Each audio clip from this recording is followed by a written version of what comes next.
Vamos lá, então, vamos começar. Boa noite novamente. Eu espero que vocês estejam bem nessa semana aí, né, no meio da semana já. Eu sou a Júlia, eu sou professora e pesquisadora no Laboratório de Extensão e Pesquisa em Artes da UFES. Hoje eu quero dizer que eu estou muito honrada de estar aqui com vocês nessa formação continuada, compartilhando um pouquinho da minha pesquisa. Estou fazendo uma pesquisa de pós-doutorado no PPGA da UFES, junto ao professor José Cirilo, e essa pesquisa se alinhava com o tema que a gente vai discutir hoje.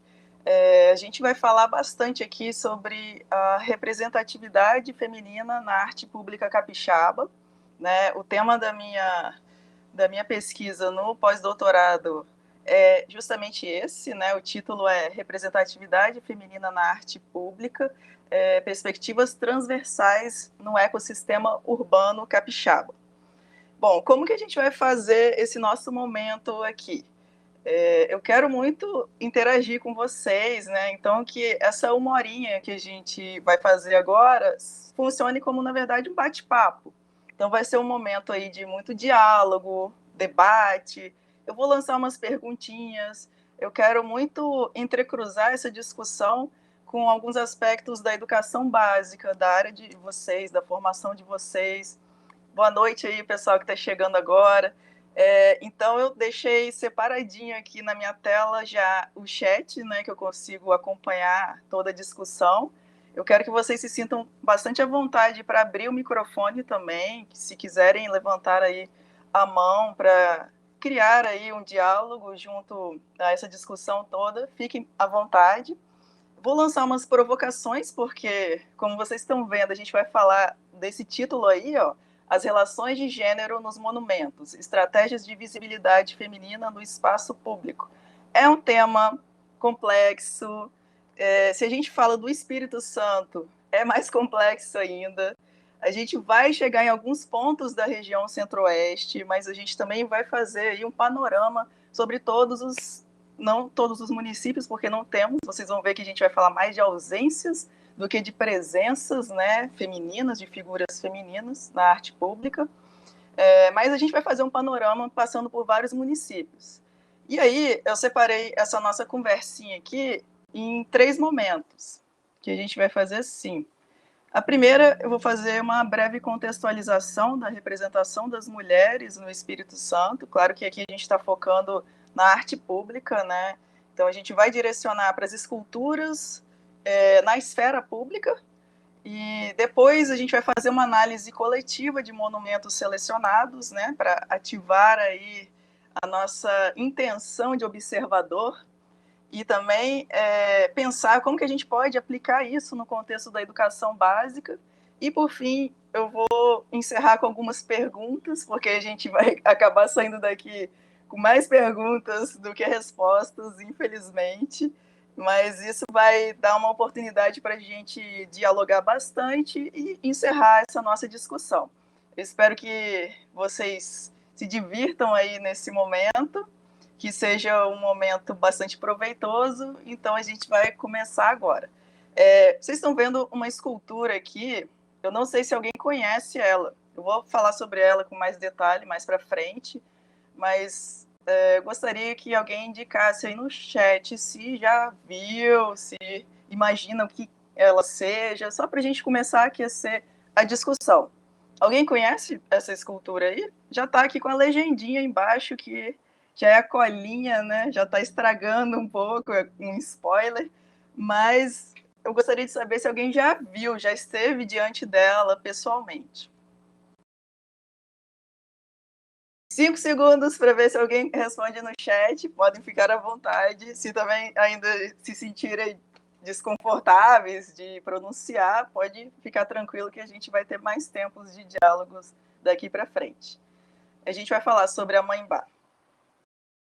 E aí a gente começa aqui com a nossa introdução, então, essa contextualização, né? A gente precisa entender em que situação que as mulheres são representadas aqui na esfera pública capixaba, né? esses monumentos, eles são feitos por quem? É uma outra pergunta fundamental para a gente. Então, todas essas questões têm que ser bem delineadas para que a gente possa entender por que dessa ausência das figuras femininas, muitas, inclusive, protagonistas da história capixaba, na arte pública. Então, a gente começa já aquecendo a discussão. Então, aqui já é o segundo monumento que eu mostro para vocês. Também não vou falar agora, porque vocês que vão fazer uma análise dele mais para frente, mas eu já vou pincelar que é a sereia. Ela está localizada lá na praia de Ubu. Vocês conhecem a praia de Ubu? Fica ali no município de Anchieta. E essa sereia, essa você já viu, né, Gabriela? Então, a Mãe-Bá fica pertinho dela, também fica ali na praia de Ubu. E foi feita pelo mesmo artista. Se a gente andar aquele calçadão, a gente começa a encontrar uma sequência de esculturas feitas. A Maria de Fátima também lembrou dela. E, enfim, a gente vai falar, mas observem já a feição, todos os aspectos estéticos, né? Qual é a situação dessa sereia, para a gente começar a pensar nas questões que envolvem o feminino e os modos de representar a mulher e, consequentemente, o corpo da mulher. E aí, claro, né, eu gosto de começar perguntando, vocês perceberam isso já no primeiro slide, eu vou continuar perguntando aqui. E eu quero ver se alguém lembra aí de alguma mulher representada na arte pública. Não precisa ser capixaba, tá? Por enquanto eu estou falando aqui de uma maneira geral. Alguém lembra? Eu quero vocês participando. Que estátua nós temos aí de uma mulher? Difícil, né? Quando eu vejo a Dona Dominga, né, Juliana? Boa noite, é isso aí. A Dona Dominga, a Maria de Fátima também concordou. Bacana, né? Inclusive, a gente está com uma pesquisa no laboratório com a Fabiola e o Juliano, né? E trazendo visibilidade a toda a história, a trajetória da Dona Dominga. A gente vai falar dela rapidamente aqui também. E mais alguma? Esse silêncio mostra que a gente não tem muita representatividade feminina na arte pública. Concordam? Se a gente olhar, eu vou mais tarde compartilhar aqui o nosso site Arte Pública Capixaba para fazer assim, um levantamento rápido. A gente vai ver que a maioria, a esmagadora maioria das obras, de monumentos, de pessoas, é relacionada às figuras masculinas, né? Então, a gente tem uma questão aí... sim, o Juliano colocou a Carolina Maria de Jesus, de São Paulo, né? E sim, a Maria de Fátima, observando que são poucas lembranças de mulheres representadas. E sim, é um desafio, porque nós temos protagonistas, nós temos figuras sociais ativas muito importantes na nossa cultura local, na nossa cultura nacional, no exterior também, mas por questões aí de ordem estrutural, de questões sociais, culturais, como a gente já sabe, são poucas as figuras representadas, né, as figuras femininas. E a gente vai ver algumas ações e estratégias para a gente tentar reverter isso. E aí, a segunda perguntinha. Com que frequência a mulher tem sido representada na arte pública capixaba? Como pouca gente se manifestou aqui, eu já vou continuar aqui a responder. Essa é a pesquisa que a gente está desenvolvendo lá no laboratório, né? Começou em janeiro desse ano. Nós temos uma tabela dos 78 municípios e a gente está trabalhando em cima da catalogação do inventário do laboratório e em cima de pesquisa de campo também. Então, visitando os municípios e ali conseguindo fazer o registro. E a gente vê que a frequência não é a mesma, evidentemente, né? Vocês já devem imaginar, a situação da mulher na esfera pública é diferente da situação dos homens. O Rony colocou aqui como as mulheres são representadas por homens, acabam sendo colocadas no lugar de contemplação. Excelente observação, né? Que aí a gente leva até a questão do nu feminino, por exemplo, só abrindo um parêntese, saindo da arte pública e pensando no nu feminino. A gente conhece vários exemplos de nu, mas pouco se sabe o nome dessas mulheres, né? Então elas estão numa posição ali para serem observadas. E em termos de monumento, a situação é um pouco complexa também. Envolve questões políticas, né? E a gente vai encontrar, a gente não vai ver aqui nos exemplos que eu trouxe essa objetificação do corpo da mulher igual acontece nos nus, na história da arte tradicional, que já é uma outra discussão, mas que é bacana para a gente alinhavar também. A gente vai ver algumas figuras relacionadas à mitologia, questões religiosas. Então, assim, a predominância no nosso inventário de figura feminina está na ordem religiosa, principalmente no catolicismo, e também em alegorias.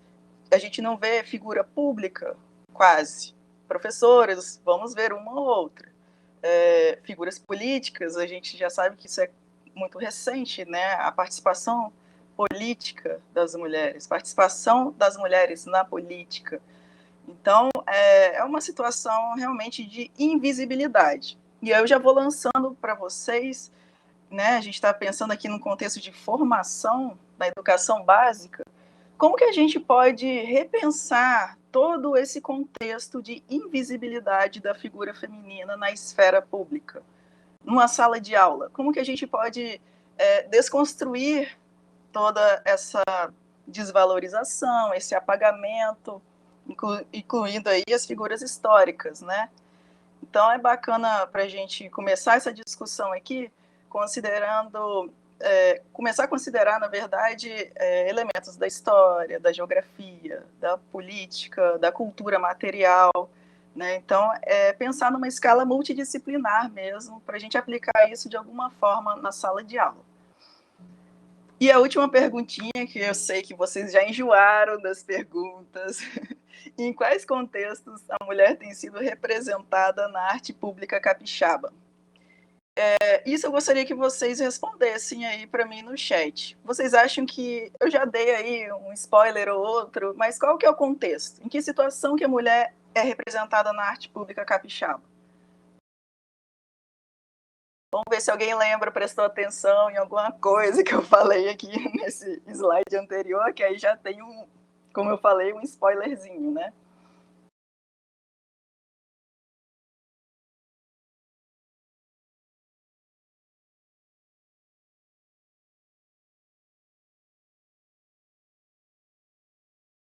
Uhum. A Gabriela, né, reforçando aí a consideração do Rony, né, contemplação, demonstrar beleza. Mas qual? Tá faltando umas coisinhas aí que a gente pode complementar também. Vocês sabem, né, eu não consigo, eu sempre dou spoiler nas coisas, eu não consigo segurar muito tempo, não. A gente tem a representação da mulher como alegoria, figuras mitológicas, então é um contexto aí de trazer elementos da antiguidade clássica. Ah, sim, professora Ernestina, isso. E a gente vai falar sobre a Ernestina, né? Como mãe, ou no contexto doméstico, a Rose colocou também. Acho que sempre de uma maneira mais explorada pela beleza. Exatamente. E as ações dessas mulheres muitas vezes são esquecidas, né? Então a gente tem aí um corpo que é muito específico também, né? Não temos uma diversidade corporal. Pouco se fala sobre questões étnico-raciais atreladas à construção desses monumentos, né? Sobretudo os mais antigos.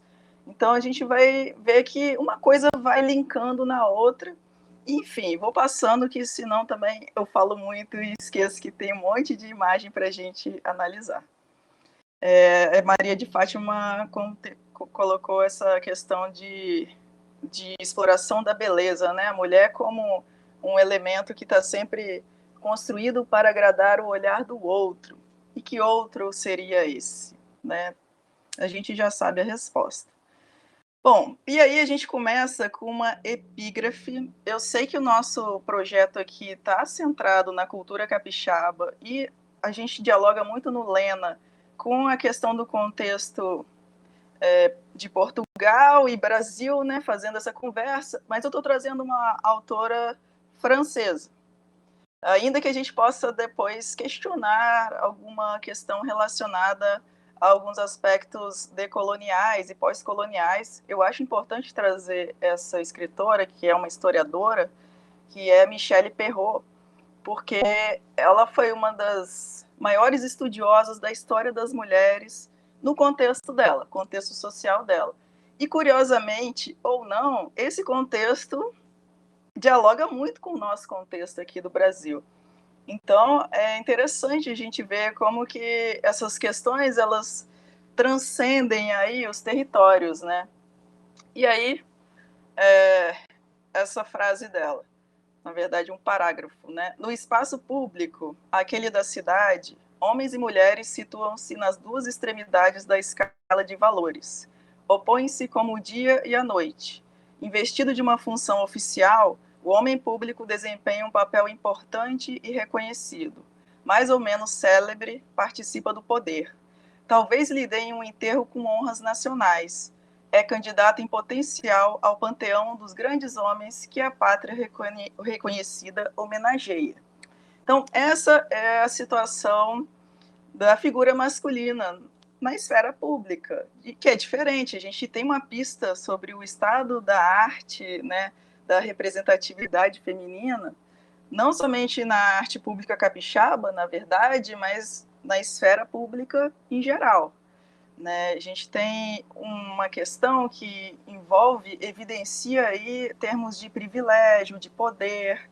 Né? O homem tem essa atuação política, carrega isso na sua história. Né? O espaço público, que é essa arena herdada da cidade grega, da República Romana, da democracia ocidental moderna também, né?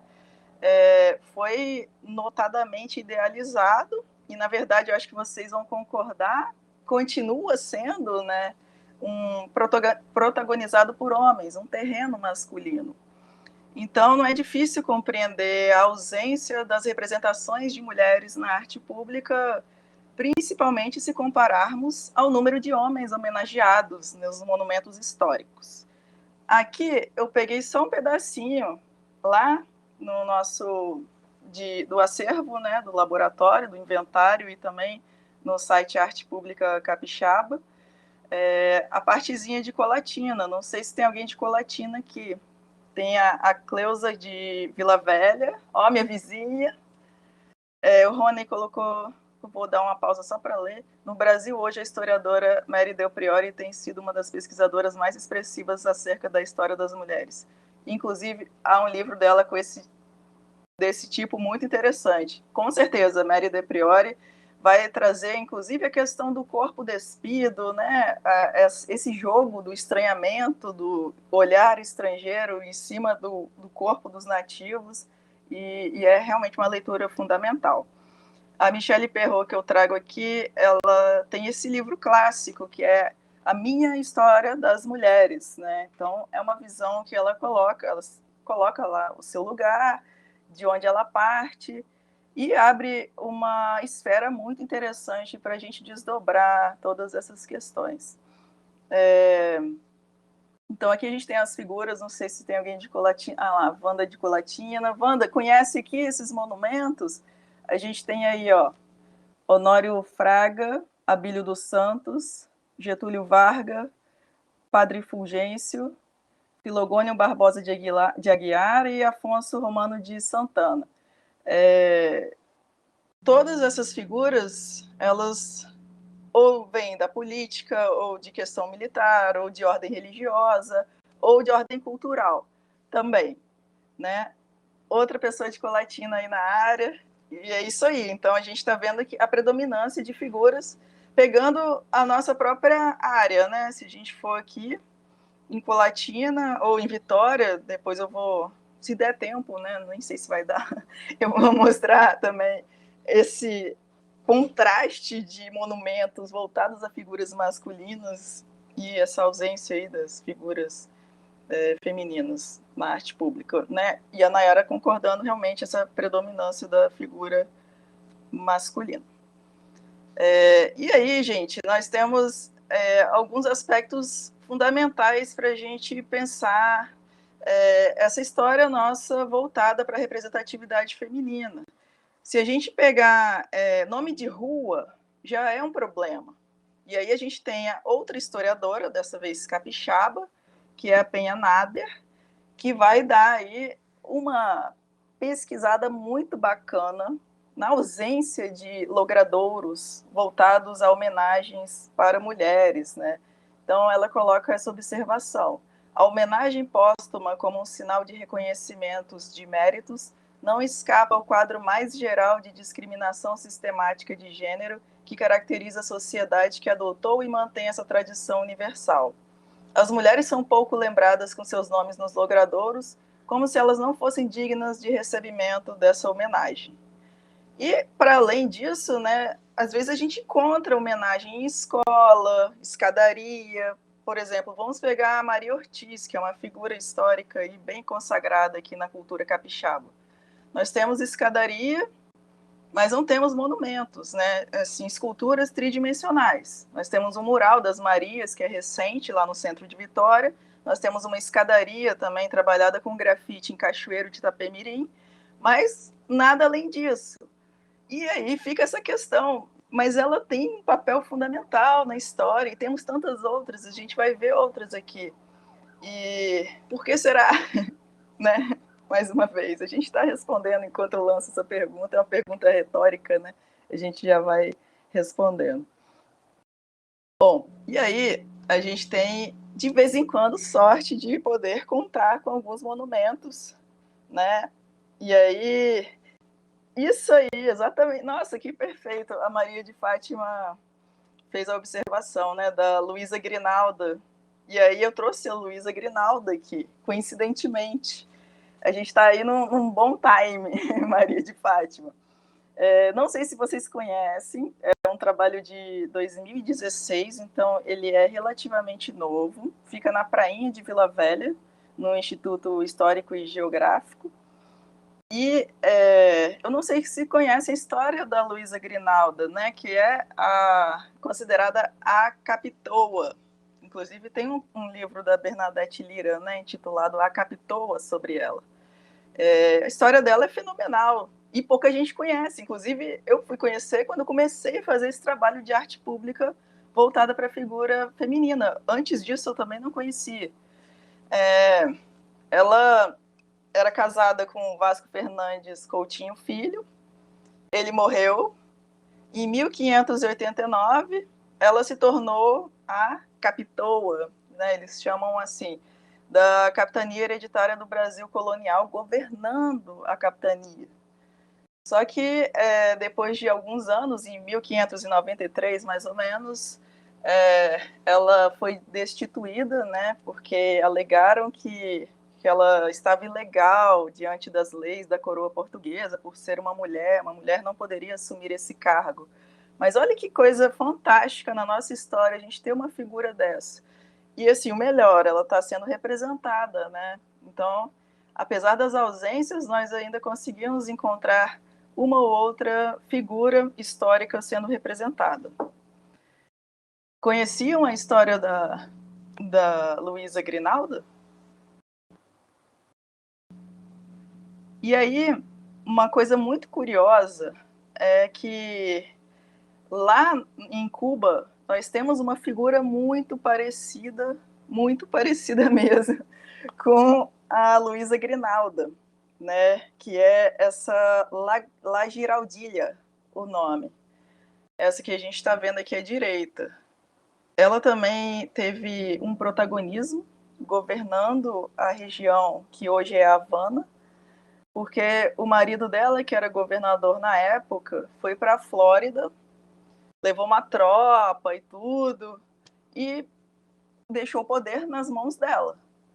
Né? E aí ela é representada dessa forma, inclusive é uma escultura do século XVII, 1630, 1634 mais ou menos, ela está com essa postura porque ela ficava na torre, né? Inclusive essa escultura ficava numa torre também. Hoje em dia, por questão de conservação, ela está no piso, no térreo da torre.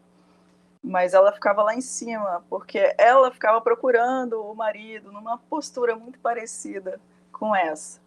Então, é outra figura histórica saindo aqui do nosso contexto nacional, mas para a gente ver uma aproximação de figuras femininas, né? O que significa que a gente tem que sempre escavar a história, né? Porque por trás da história nós temos várias outras histórias. Então, é um trabalho aí de arqueologia mesmo, para a gente ir descamando todos os significados e conhecendo várias pessoas que os livros muitas vezes não reconhecem. E aí a gente chegou, eu estou falando de estratégias, né, aqui no título da apresentação, e falei para vocês começarem a pensar também como que a gente pode considerar a aplicabilidade da visibilidade da figura feminina na arte pública no contexto da educação básica. Como que a gente pode fazer na sala de aula para compartilhar esse conhecimento? Bom, claro que aqui, abrindo um parênteses mais uma vez, nós vamos trabalhar com os kits paradidáticos também, né? E a gente tem os monumentos que serão direcionados às figuras femininas também, para que a gente possa dialogar com os estudantes de uma maneira mais próxima do contexto capixaba, trazendo a figura feminina. Mas eu quero que vocês também me respondam no finalzinho dessa nossa breve conversa, se tem alguma sugestão. Seria bacana a gente trocar figurinhas, né, para pensar como que a gente pode trazer essa visibilidade feminina para a sala de aula, considerando a arte pública. Eu não sei se vocês conhecem esse projeto, é um projeto muito bacana. Ele foi lançado em 26 de agosto de 2019, lá em Nova York, e dia 26 de agosto é o dia da igualdade feminina, né? E esse projeto se chama Estátuas para a Igualdade. São várias estátuas feitas por um casal de artistas australiano, é a Dilly e o Mark, e eles começaram a perceber que das 500 esculturas que eles haviam feito até então, apenas uma era de mulher. E aí eles falaram, nossa, mas que estranho, o que aconteceu com a gente? Por que não tem mais mulher no nosso acervo? E aí eles começaram a analisar a questão da arte pública em Nova York. E perceberam que de todos os monumentos em Nova York, apenas 3% era voltado para as figuras femininas, para as mulheres. Todo o restante, né, ou figura masculina, ou, claro, a gente tem também monumentos abstratos, de animais, de outros elementos que não seres humanos. E aí eles decidiram criar esse projeto buscando um equilíbrio, né, de gênero nos monumentos históricos e também uma tentativa de honrar figuras mulheres que tiveram um papel de destaque na sociedade. E eles começaram lançando 10 esculturas fixas lá em Manhattan. Aqui a gente tem a Tererai Trent, que é uma figura, uma educadora muito conceituada, né, agora na contemporaneidade. Eles fazem homenagens a figuras vivas, então a gente tem até a Oprah lá no meio, na história, e é uma tentativa de equilibrar, equiparar. E eles conseguiram, com isso, sair do 3% e ir para o 9%. Isso em 2019.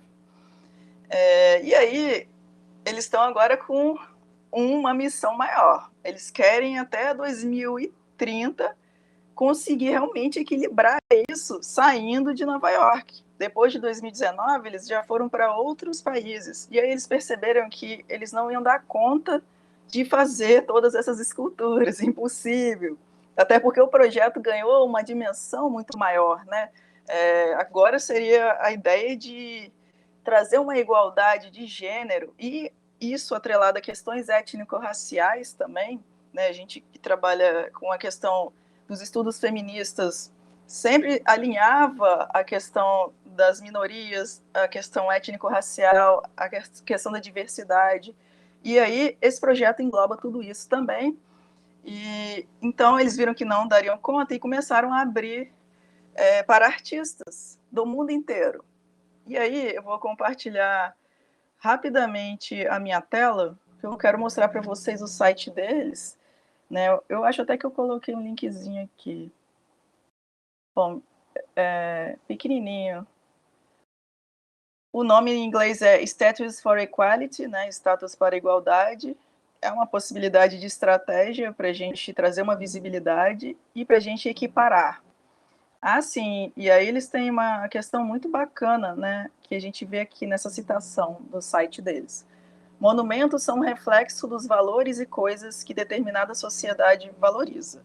Se as mulheres não estão incluídas nas representações, a arte pública envia uma mensagem muito clara de que não são consideradas tão importantes como os homens. Então é uma questão educacional também. Se você só vê homem sendo representado ali, você vai achar que a mulher não deveria estar ali, então, né? E isso vai se desdobrando em várias questões de ordem social.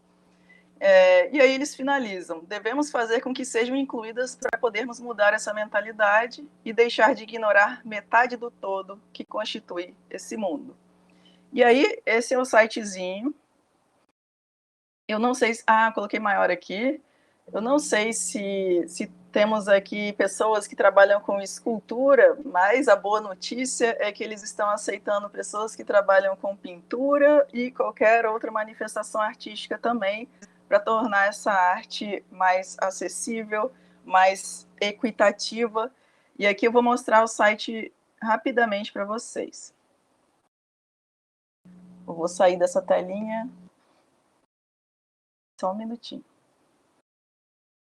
Bom, tá aqui, gente. Esse é o site deles. É muito bacana. Vocês vão ver que nós temos artistas credenciados, alguns artistas como Louise Bourgeois, que entram por questões de institucionais também, né, de parcerias e tal, com todo o histórico, com todo o aparato aí que restou, toda a fortuna da artista. E aí a gente tem as cidades que já conseguiram atuação. Então, na Ásia nós temos Singapura, na Austrália, Melbourne e Sydney, na Europa, Glasgow, Londres, Manchester, Pristina, em Kosovo, Peja, Nova Zelândia, Auckland, enfim, e nos Estados Unidos, várias, né? Cadê a América Latina? É aí que está a nossa parte, né, de pensar em agir. Eles se colocam extremamente à disposição e tem uma chamada para artistas de qualquer região do mundo para poder ajudar nesse engajamento. Basta entrar em contato com esse e-mail, que, segundo eles, isso eu não posso confirmar, é um site que eu tenho visitado muito recentemente, ainda gostaria de entrar em contato também para obter mais informações, mas é bacana para a gente ficar de olho, né? E quem sabe criar aí em coautoria com essa proposta que é muito bacana de estratégia política na arte pública. Eu vou voltar aqui para o slide. A Nayara colocou: e com essa pequena representatividade feminina acabamos reproduzindo esse reflexo em sala. Isso, já que os monumentos a se estudar que estão à mostra para os nossos estudantes são basicamente masculinos. Perfeitamente, isso aí, Nayara, que observação fantástica. Como que a gente resolve? Sabe o que eu pensei agora conversando? Uma estratégia é a gente falar sobre as ausências, né? Inclusive é o tema aqui da nossa próxima discussão. Ausências à espera de representatividade. Seria a gente encontrar as figuras, né? Claro, em parceria com professores de história, pessoal de geografia que tem um diálogo muito aberto também com questões comunitárias, enfim, sociologia, né? E por aí vai, filosofia, uma ação multidisciplinar de tentar fazer com que os próprios alunos representem essas mulheres, né, da forma deles. Já que a gente tem ausência, como que essas mulheres podem ser representadas pelas mãos desses alunos? Né? É um modo de ativar o imaginário cultural e resgatar também a nossa memória. Né? E aqui nós temos 3 de muitas figuras históricas que tiveram um papel crucial aqui na história capixaba. A gente tem Antônia Paneleira, nós temos a Rosa Shorlin, e nós temos uma capa do livro do Maciel de Aguilar, representando a Zacimba-Gaba.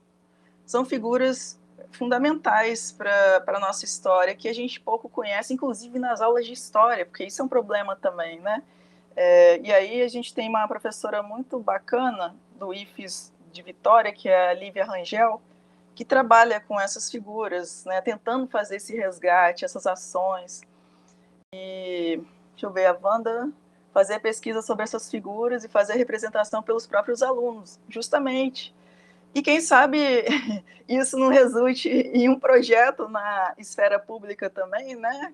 Chamando a atenção da imprensa, de alguns órgãos aí que poderiam repensar todas essas construções. Juliano colocou: Dominga representa uma categoria ainda pior, apesar de presente em monumentos, está completamente invisibilizada por enquanto. Exatamente, é verdade. Então a gente tem essa questão também, né? O caso da Dominga é inverso, a gente tem a representação, mas a gente não tem a história dela definida, bem definida, né? Inclusive o Juliano e a Fabiola, como eu comentei, estão fazendo um trabalho de escavação para conseguir resgatar a história dela, que não está sendo nada fácil. A Marina colocou que a história feminina precisa ser mais divulgada. Uhum. A Rony falou que a Lívia fará parte da banca no doutorado. Maravilha, perfeito, isso aí. Então, são essas questões, né, que a gente tem. De um lado, nós temos mulheres, Antônia Paneleira, que foi uma figura muito famosa, descendente direta de escravizados, e ela tem uma história ali grudadinha com São Mateus, né, totalmente conectada com todo o desenvolvimento ali da região, e considerada uma das melhores panelas de barro, faleceu depois de 104 anos, viveu muito. A gente tem a Rosa Shorlin, que também foi uma mulher muito pioneira, né? Foi a primeira paraquedista do Brasil, de Domingos Martins. Também foi a primeira a tirar a carteira de motorista, a primeira mulher, né? A tirar a carteira de motorista no Brasil.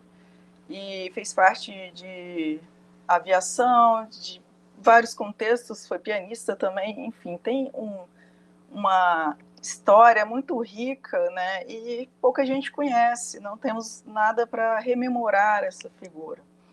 E a Zacimba-Gaba, que também é uma outra figura fundamental para a gente entender todo o contexto, né, a situação da construção dos quilombos lá na região onde atualmente é Itaúnas.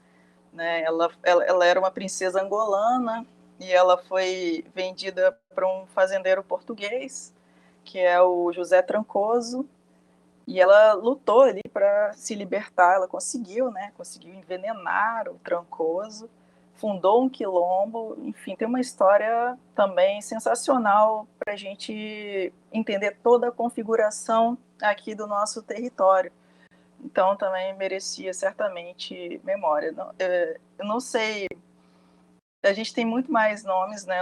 Eu não quis colocar peso nessas 3, eu peguei de forma aleatória, mas, enfim, fica aí a dica para a gente conhecer um pouco mais e para a gente também sempre se perguntar por que elas ainda não são representadas. Deixa eu ver as...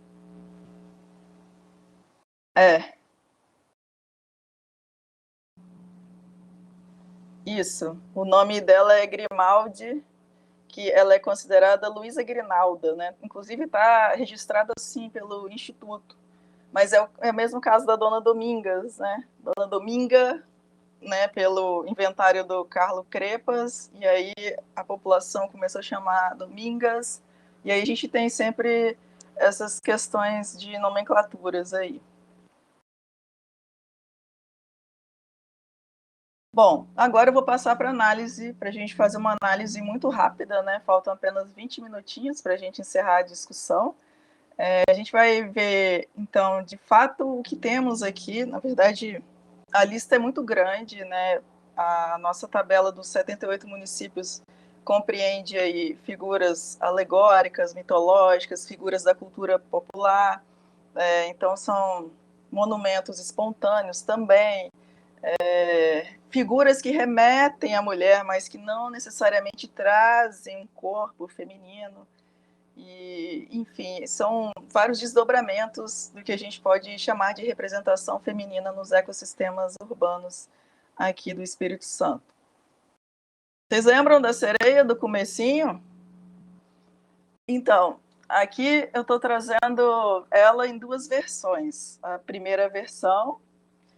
Ah, que bom, Wanda. Fico feliz com o seu feedback. Obrigada. Aqui a gente tem. Ah, tá vendo? O Juliano e a Fabiola estão cheios de novidades aí nessa escavação da história da Dona Dominga, né? Interessante, bacana. Cada hora a gente descobre, né, uma coisa e vai reconstruindo toda a história dela. Aqui a gente tem duas versões da sereia, né? A versão da década de 90 é o mesmo artista da Mãe Bá que eu mostrei, primeiro monumento, né? É o Ronaldo Moreira. E ele fez uma série de monumentos ali nessa região, calçadão da Praia de Ubu, em Anchieta, e a gente tem a restauração dela, né? Uma tentativa de recuperar, na verdade, né? Porque um caminhão bateu, quebrou parte da sua estrutura e algumas pessoas se prontificaram a revitalizá-la, tentar recuperar. Aí a pergunta que eu faço para vocês é: o que vocês acham dessas duas imagens, dessas duas sereias? O que a gente pode levantar de questões aqui? Tentando ser bem breve, né? Porque eu calculei 1 hora de fala, estou vendo que eu estou na metade dos slides ainda, então vou tentar dar uma corridinha. A Maria de Fátima está digitando, vamos ver. Senão já ia acelerar. Qual o nome do artista? É o Ronaldo Moreira. Ronaldo Moreira. É o mesmo artista, já faleceu, foi um artista que desenvolveu vários monumentos, né, espontâneos de iniciativa privada ou não, alguns não são. E aí a gente tem são vários os materiais, né? E o que a gente tem aqui de prevalência em termos estéticos é a parte de conchas, que é muito famosa na região do Litoral Sul. Inclusive, a gente tem uma escultura também muito famosa da Dona Carmen, na praça chamada Dona Carmen, que foi uma artesã lá de Piúma, que trabalhava com conchas. Então, a gente vai ver que isso faz parte da cultura local ali nessa região, né? Começando em Anchieta, passando por Piúma, chegando em Marataízes, é muito comum. Mas o que eu gostaria de chamar a atenção aqui foi numa mudança estética da sereia, né? Uma opção diferenciada aqui na hora de tentar recuperá-la. Inclusive, mudou o cabelo, que agora está loiro, né? A feição do rosto, que era um rosto mais atrelado à questão de mitologia ou até mesmo a sereia das religiões de matrizes africanas. E aqui a gente já tem uma forma um pouco mais, aspas, humanizada, né? A gente não tem mais os ornamentos que a gente tinha aqui desse ser mitológico, e aqui ela já está realmente mais despida, né? O tom da pele mudou também. Então são questões para a gente pensar até que ponto a gente está trazendo ideias pré-concebidas para essas novas representações, né? Por que não tentar manter a original? Por que trazer ela com esse aspecto. Isso também, o inverso acontece aqui, né, com a Iemanjá, que inclusive o Cirilo orientou a Milena, a mestranda, que fez um trabalho sobre a Iemanjá muito bacana, e a gente pode ver aqui os dois momentos da Iemanjá, né, na praia de Camburi. De um lado, branca,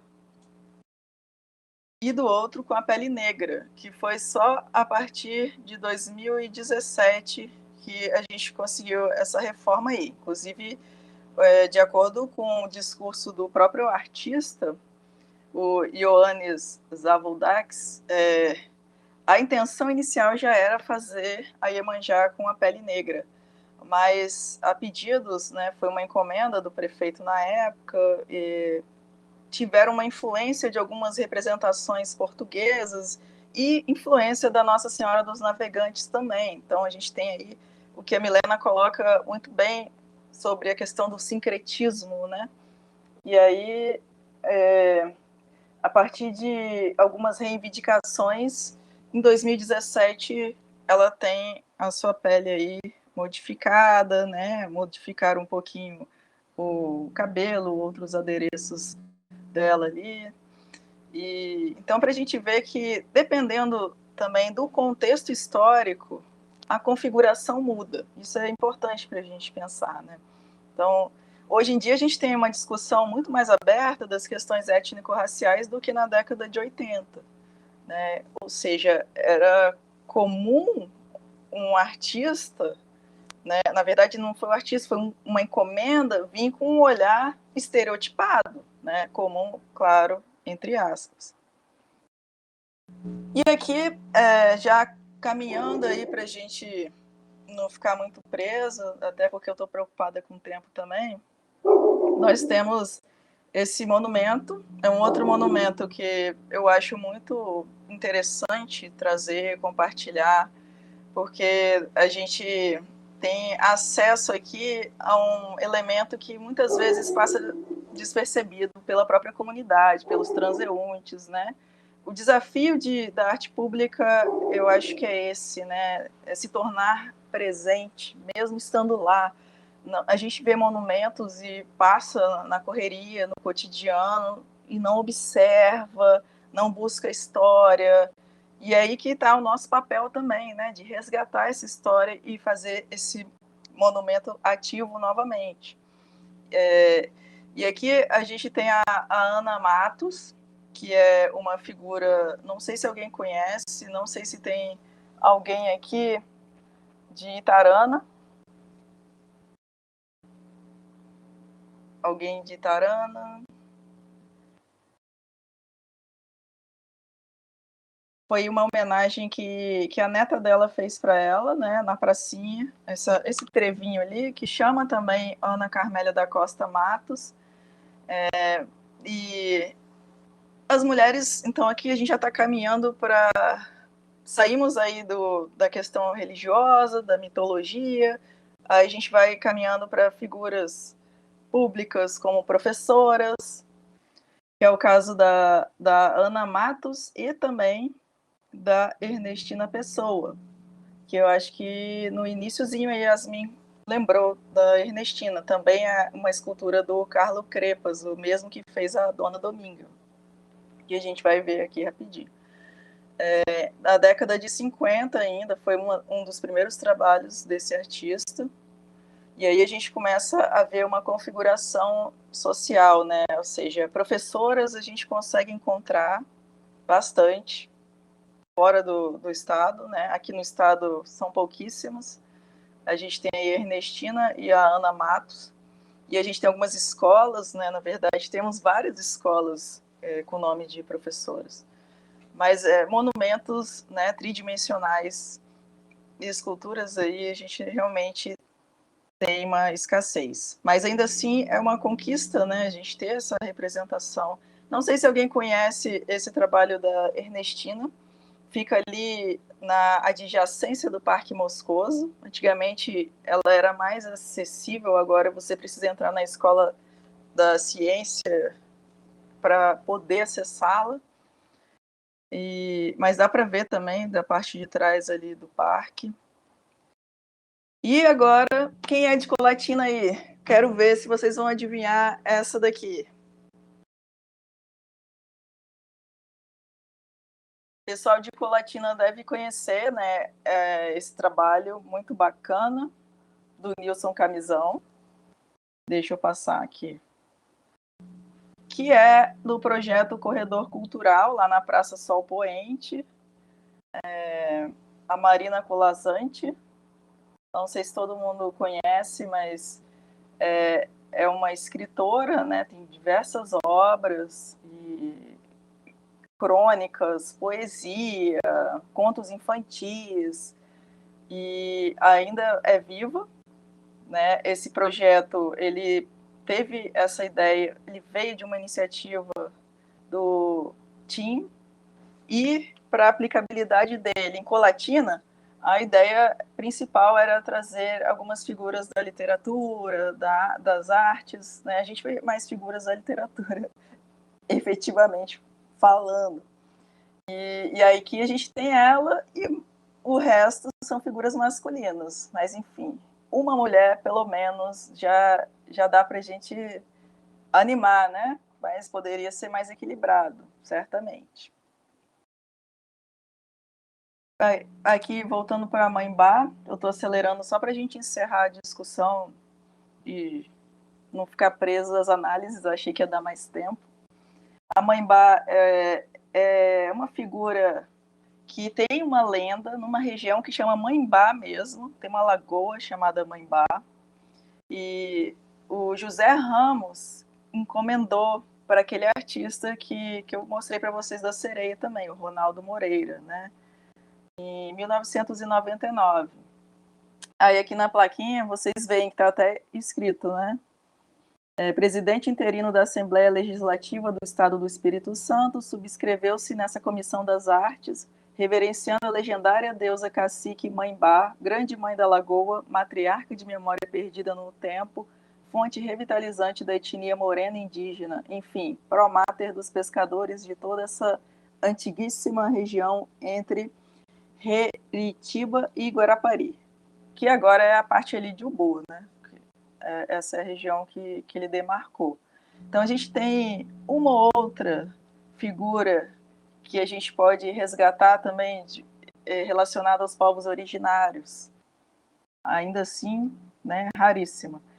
E só para a gente encerrar, caminhar para o nosso encerramento, nós temos também muitas homenagens à figura materna, e aí aqui a gente tem dois exemplos, né, a Mãe Natureza, e a gente tem a Mãe.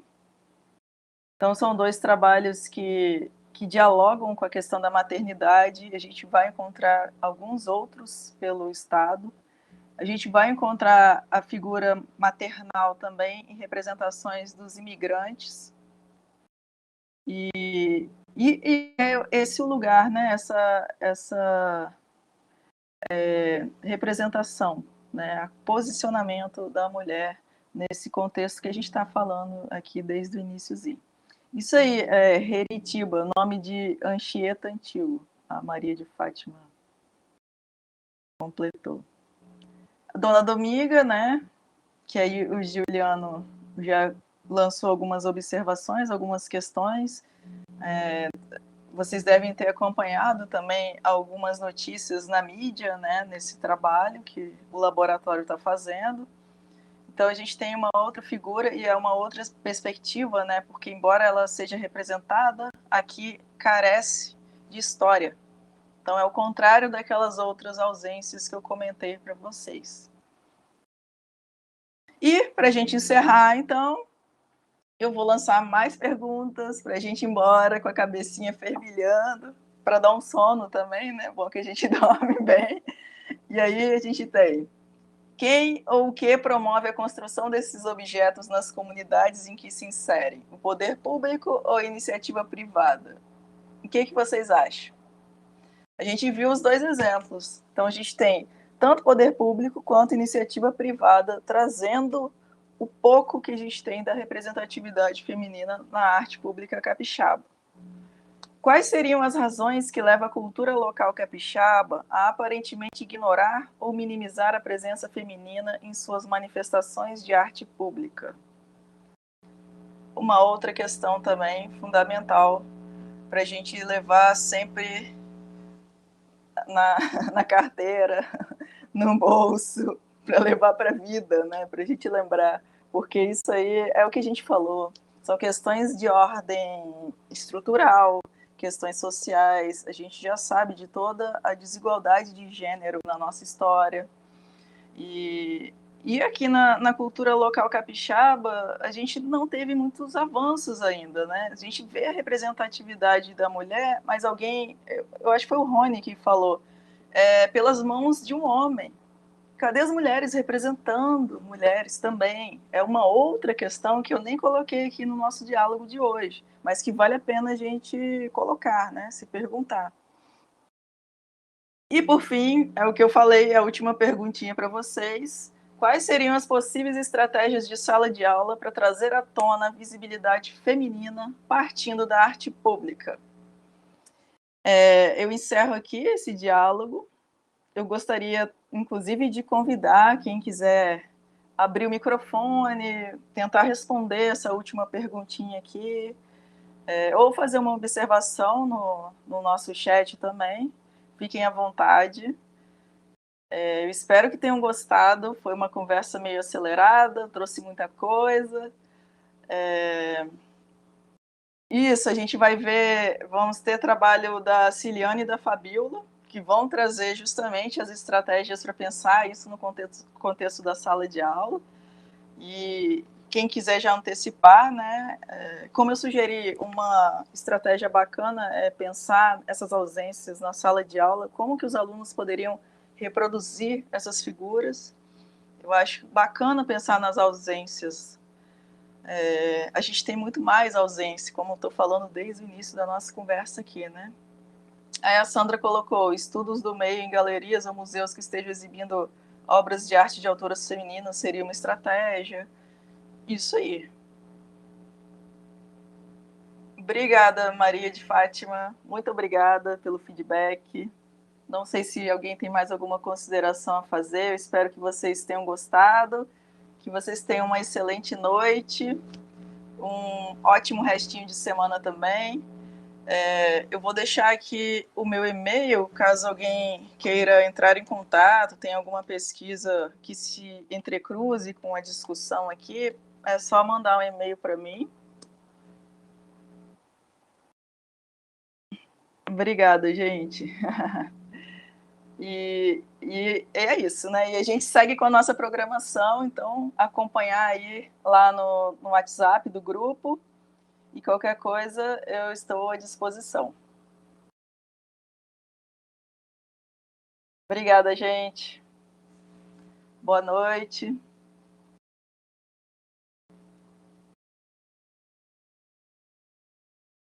Obrigada, Sandra. Obrigada, Cleusa, Gabriela, Rose, Shaira, Wanda, Giane.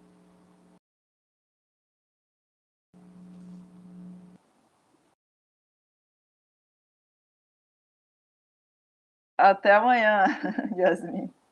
Boa noite, Jô.